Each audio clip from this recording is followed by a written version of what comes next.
Hello दोस्तों, बात करते हैं पंजाब नेशनल बैंक की। 58 मिलियन शेयर्स आज के दिन में ट्रेड हुए हैं और 36 रुपीज का स्टॉक हो चुका है। जहां पर स्टॉक्स में 5% 4% की रैली आई है, वहां पर पीएनबी दोबारा से अंडर प्रेशर ही परफॉर्म करता हुआ दिखाई दिया है। कुछ प्रॉब्लम्स है पीएनबी के साथ, बात करेंगे उन प्रॉब्लम्स के बारे में। बात करेंगे अगर आपने खरीदारी कर रखी है तो कब तक आपको होल्ड करना चाहिए, कब तक आपको प्रॉफिट आता हुआ दिखाई देता है, क्या यहाँ पर होल्ड करने से फायदा होगा, खरीदारी करने का डिसीजन कैसा रहने वाला है आपका। टेक्निकल एनालिसिस भी करेंगे, थोड़ा सा फंडामेंटल्स पर भी बात करेंगे, डिटेल में चर्चा होगी। चलिए शुरू करते हैं, बट उससे पहले अगर आप चैनल पे नए हो तो प्लीज चैनल को सब्सक्राइब कर दो and hit that bell icon so that you get the notification on time. चलिए स्टार्ट करते हैं। बात करें पीएनबी की, तो पंजाब नेशनल बैंक एक अच्छा स्टॉक है। एक अच्छा स्टॉक इसलिए कह रहा हूं क्योंकि फाइनेंशियल सिचुएशन इसकी ठीक ठाक हो रही है इस समय पर। हाई फाइनेंशियल स्ट्रेंथ है, अफोर्डेबल वैल्यूएशन में है। इस समय पर न्यूट्रल स्टॉक जरूर है आपके सामने, बट खरीदारी करने का मौका आपके सामने जरूर यहाँ पर दिखाई देता है। न्यूट्रलिटी में ही खरीदारी करोगे, बुलिश में तो आप फायदा उठाओगे ना। टारगेट्स क्या होने चाहिए उनकी बात करेंगे, बट सबसे पहले एक बार नजर डालते हैं रिजल्ट्स पर। रिजल्ट अच्छे हैं, सबसे जरूरी होता है कि कंपनी प्रॉफिट कर रही है और कंपनी पीएनबी के केस में प्रॉफिट कर रही है। आप देखेंगे वहीं पर एक मेटल सेक्टर कंपनी है भेल करके, आप जानते होंगे, वो लगातार 1 साल 1.5 साल 2 साल से लगातार उन्होंने लॉस पोस्ट किया है और यही एक कारण है कि वो स्टॉक जो बहुत तेजी से बढ़ रहा था अब अंडर प्रेशर है और उसमें 60% 70% का डाउन साइड लोग प्रिडिक्ट कर रहे हैं। इस केस में अगर आप देखें तो पीएनबी में फ्रॉड केसेस, स्कैम केसेस काफी आए हैं पिछले दिनों। बावजूद इसके कंपनी ने लगातार जून 2020 से जून 2021 तक 1 साल 4 क्वार्टर 5 क्वार्टर एक अच्छा प्रॉफिट पोस्ट किया है और यही आपको चाहिए होता है एज एन इन्वेस्टर। अगर आप इस कंपनी में निवेश कर रहे हैं तो यू शुड नो कंपनी आपकी प्रॉफिटेबल है या लॉस मेकिंग है, और यहाँ पर पीएनबी एक हाईली प्रॉफिटेबल फर्म है। ठीक है, तो प्रॉफिट्स तो आपके हैं। यहाँ पर मार्जिन की अगर आप बात करो तो 13-14% का मार्जिन भी आपको मिल रहा है। यहाँ पर कंपनी रेवेन्यू भी जनरेट कर रही है, ऑपरेटिंग प्रॉफिट के तौर पे, मार्जिन के तौर पे, नेट प्रॉफिट के तौर पे अच्छा कमा रही है।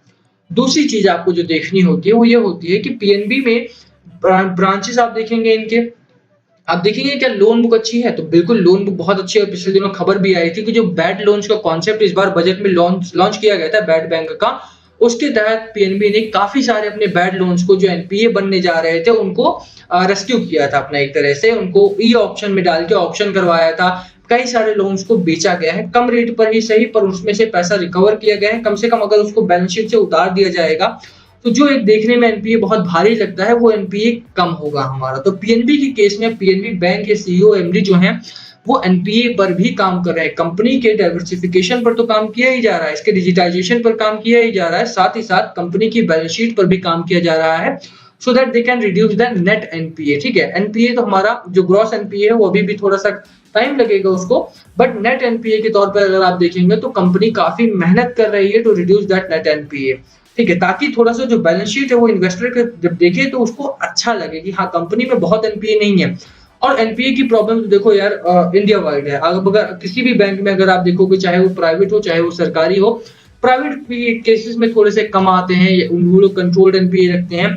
बट अगर आप सरकारी बैंक्स में देखेंगे, चाहे स्टेट ओन्ड हो चाहे वो नेशनलाइज्ड बैंक हो, कहीं ना कहीं एनपीए काफी बढ़ा हुआ आता है। पीएनबी नेशनलाइज्ड बैंक है, इसमें भी एनपीए है। बंधन बैंक स्टेट ओन्ड बैंक है, उसमें भी एनपीए है। तो कहीं ना कहीं जो पीएसयू बैंक है वो गवर्नमेंट की पॉलिसीज की वजह से ये एनपीए बढ़ जाता है इनका, तो वो आपको थोड़ा सा देखना पड़ेगा। बाकी पंजाब नेशनल बैंक काफी मेहनत कर रहा है to reduce the NPA. Second चीज अगर हम बात करें तो यहाँ पर म्यूचुअल फंड ने अपनी शेयर होल्डिंग को बढ़ाया था अराउंड टू 1.5%, और जो म्यूचुअल एफआईआई है उन्होंने थोड़ा सा 0.5% के आसपास का अपना जो शेयर होल्डिंग थी वो घटाई थी। रीजन बीइंग कि पीएनबी और पीएनबी हाउसिंग जब डिमर्ज हुए तो वहां पर थोड़ा सा प्रॉब्लम क्रिएट हो गई थी एफआईआई एफपीआई के लिए टू इन्वेस्ट की, whether to invest in PNB और whether to invest in the PNB housing finance. ठीक है, तो इसी वजह से थोड़ा सा इसमें कटौती की गई थी। तो खबरों से अगर आप वाकिफ रहेंगे ना तो थोड़ा सा आपको समझने में आसानी होगी कि पीएनबी में गिरावट क्यों हुई थी। जब हाउसिंग फाइनेंस से छूटा ये, तो हाउसिंग फाइनेंस में तो बहुत तेजी से रैली आई, बट पीएनबी में थोड़ी सी गिरावट आई। उसके दो बड़े कारण थे, एक तो क्वार्टरली रिजल्ट भी था और दूसरा डीमर्जर था। तो इस समय पर खरीदारी करना है या नहीं करना है वो आपको क्वार्टरली रिजल्ट देख करके पता लग रहा है, आपको पता लग रहा है म्यूचुअल फंड की शेयर होल्डिंग को देख करके। तीसरा कारण क्या है, तीसरा आप देखेंगे तो कहीं ना कहीं स्टॉक ने आपको वहीं से बाउंस बैक लिया है 35 रुपए के आसपास से, जहां से हमें लगा था कि हाँ स्टॉक यहां से बाउंस बैक कर सकता है। 35 रुपए टच करता है स्टॉक, आपको अच्छा बाउंस बैक लेता है। यहां से स्टॉक क्या ट्रेंड रिवर्सल आएगा, सवाल यही होना चाहिए आपके सामने। डाउन साइड पर एक अच्छा सपोर्ट हो जाता है आपको 35 रुपीज का, क्या कब तक होल्ड करने वाला है, क्या अच्छी खबरें हैं? तो बिल्कुल हाउसिंग फाइनेंस अब अंडर प्रेशर परफॉर्म करने वाला है, क्योंकि इक्विटी रेज करनी है, बड़ी खबर है उसके सामने, अगर वो नहीं हो पाता है तो वहां पर गिरावट हो सकती है। ऐसे में पीएनबी इन्वेस्टर्स के लिए एक फायदा पहुंचा सकता है। आपको दो चीजें पता होना चाहिए पीएनबी के बारे में, एक तो अच्छा प्रॉफिट कर रही है, दूसरा डिलीवरी की अगर आप बात करो इस समय पर, तो डिलीवरी भी आपका कहीं ना कहीं ठीक ठाक है, अराउंड 20% की डिलीवरी से स्टॉक में उठाई जा रही है। तो खरीदारी ना करें कोई दिक्कत नहीं है, बट अगर आपके पास स्टॉक है तो आप होल्ड करके रखें, बेचने की गलती इस स्टॉक को मत करना। 36 रुपीज का स्टॉक हो चुका है इस समय पर, गिरावट में भी अच्छा टारगेट्स आ रहे हैं। 44 का हमारा पहला टारगेट है, 56 का सेकंड टारगेट है हमारा, यानी कि बड़े ब्रोकरेज हाउसेस का। हमारा जो दिख रहा है हमें वो यही है कि 45 पहले जाएगा ये, उसके बाद थोड़ा स्टे कर सकता है वहां पर, और उसके बाद ये दोबारा से एक अच्छी जर्नी के लिए रेडी होने वाला है। तो बने रहिए स्टॉक में, डिलीवरी अच्छी है इस स्टॉक की, डिलीवरी का फायदा आपको मिलने वाला है। बात बाजार की करें इस समय पर, तो बाजार के हालात भी कहीं ना कहीं बेहतर हैं, सुधरे हैं इन द सेंस कि आज छोटे स्टॉक्स को भी मौका मिला है बाजार में। अब तक जो बड़े स्टॉक्स थे उन्हीं में बिकवाली हो रही थी, खरीदारी हो रही थी, बट आज छोटे स्टॉक्स पीएनबी जैसे, बीओबी जैसे, आलोक इंडस्ट्री, भेल हो गया, नाल्को हो गया, इन स्टॉक्स में भी एक अच्छी रैली आई है। तो कहीं ना कहीं अब इन्वेस्टर जो है वो बड़े स्टॉक्स को छोड़ रहे हैं और छोटे स्टॉक्स की तरफ वापस आ रहे हैं। मार्केट में अभी रिवर्सल आने के चांसेस नहीं है, बैंक निफ्टी अभी आपका रिवर्स नहीं हो जाएगा एकदम से, बट हाँ यहाँ पर भी आपको एक चेंज देखने को मिलेगा कि अब बैंक निफ्टी में एक अच्छा मौका है आपके सामने, कि बैंक निफ्टी के स्टॉक्स में खरीदारी करके पैसा बनाया जा सकता है आपके सामने, ठीक है। तो कहीं ना कहीं मार्केट भी पॉजिटिव हो चुका है, मार्केट में सेंटिमेंट्स चेंज हुए हैं, ट्रेंड में चेंज आ रहा है, ट्रेंड पॉजिटिव हो चुका है, आपके पक्ष में है। बहुत सारे लोग बात कर रहे हैं कि क्या बुल रन ओवर हो गया, तो बुल रन यार देखो छोटे स्टॉक्स के लिए अभी तक था नहीं है। आप पीएनबी के देखेंगे 44 रुपीज से गिरावट में था ये। आप किसी और छोटे स्टॉक में देखेंगे, चाहे आपके पास आलोक इंडस्ट्रीज हो, चाहे आपके पास नाल्को हो, भेल हो, या बैंक ऑफ बड़ौदा हो, या आईडीएफसी फर्स्ट बैंक हो, ये छोटे स्टॉक्स में कोई बुल रन नहीं था जो खत्म हो जाएगा, ठीक है। जब बड़े स्टॉक्स में ये बुल रन खत्म हो रहा है तो छोटे स्टॉक्स में ये बुल रन कंटिन्यू होने वाला है। यही एक मौका होता है आपके सामने छोटे स्टॉक्स में बाइंग सेलिंग करने का। तो खरीदारी कीजिए अगर आपको करनी है, but not for short term, only for long term के लिए खरीदारी करना है इस स्टॉक में। रीजन यही है कि एफआईआई डीआईआई अभी भी बाजार को न्यूट्रल रखने की प्लान में है। अब देखिए डीआईआई ने कल 1450 करोड़ का माल खरीदा था, वहीं पर एफआईआई ने उतने ही लगभग करोड़ का माल बेच दिया था।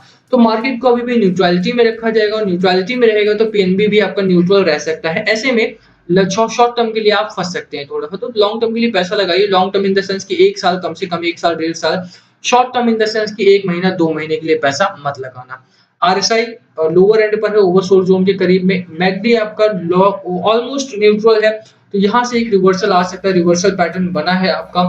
शॉर्ट टर्म होगा, लॉन्ग टर्म होगा, ये आपको पता लगेगा मार्केट से, बट यस यहाँ पर इस समय पर खरीदारी ना करें, होल्ड करें स्टॉक को, बेचने की गलती भी मत करना। अच्छा स्टॉक है, रिजल्ट्स अच्छे आ रहे हैं, प्रॉफिट मेकिंग फर्म है, लॉन्ग टर्म में आपको अच्छा खासा प्रॉफिट देगी। 44 का पहला टारगेट लेकर के चलिए, सेकंड टारगेट 56 का। इसी का वीडियो खत्म करेंगे। लास्ट कॉल आपका होना चाहिए, बाय करना है, सेल करना है या होल्ड करना है, क्या है आपकी स्ट्रैटेजी, प्लीज कमेंट करके शेयर करना। वीडियो पसंद आई हो तो लाइक करना, चैनल पे नए हो तो सब्सक्राइब किए बिना मत जाना। Thank you for watching and please comment below अगर कुछ पूछना हो तो। Thank you.